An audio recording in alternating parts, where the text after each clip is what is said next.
Ciao a tutti, sono Alessandro di Top Post e oggi parliamo di backup e disaster recovery.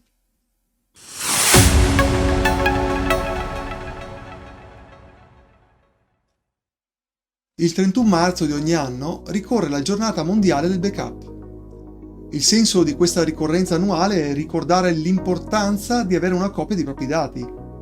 E in questo mondo sempre più digitale diventa ogni giorno sempre più importante avere una copia di sicurezza dei propri file, che siano foto, video, documenti di lavoro, posta elettronica o altro. A Top Post ne abbiamo fatto oggetto di una riunione e si è deciso che la giornata mondiale non sia sufficiente. Così abbiamo fatto di aprile il mese del backup e del disaster recovery, offrendo questa opzione al prezzo simbolico di €1. Francesca, del team marketing, ha approntato una campagna per parlare a tutti di questa iniziativa ed è venuto fuori questo banner. A questo punto alcuni ci hanno mandato allegramente a quel paese perché rei di fare una campagna del terrore. A dirla tutta, la nostra Francesca ha fatto un A/B test, da una parte un messaggio positivo e dall'altra un messaggio che crea ansia, ma inesorabilmente ha vinto il banner che crea ansia. Comunque sia, la nostra idea è quella di creare consapevolezza e non terrore. Perché?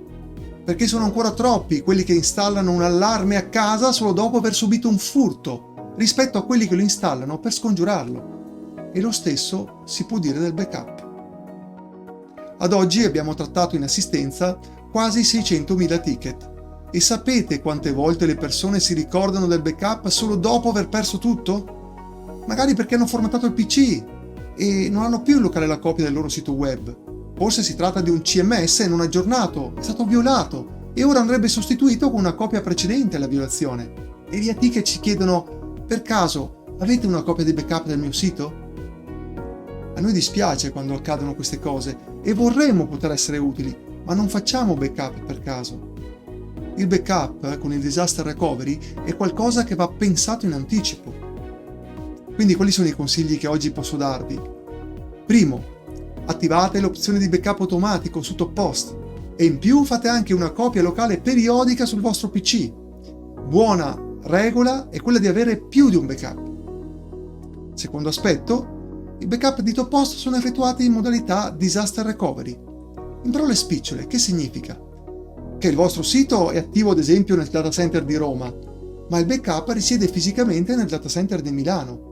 E se un data center è reso inservibile da un disastro, ebbene abbiamo la nostra copia di backup pronta all'uso in un altro data center. Significa questo che con il disaster recovery sarà online quasi subito dopo un disastro che compromette un intero data center? Certo che no. Non stiamo parlando di business continuity, cioè continuità operativa, ma di disaster recovery, cioè garanzia che i nostri dati siano rimasti preservati. Con il disaster recovery, infatti, ci sono dei normali tempi di attesa di cui dobbiamo tener conto.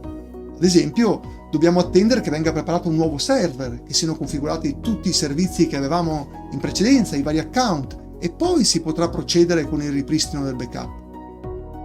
Secondo, dovremo attendere il nostro turno di ripristino, perché nel caso di disastro tutti vorranno riavere i propri dati e ci vorrà del tempo, perché i sistemi di backup non sono progettati per una contemporaneità di richieste di ripristino pari al 100%.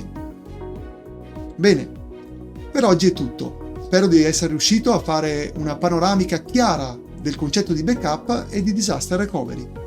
Se avete delle domande, scrivete pure nei commenti. A presto!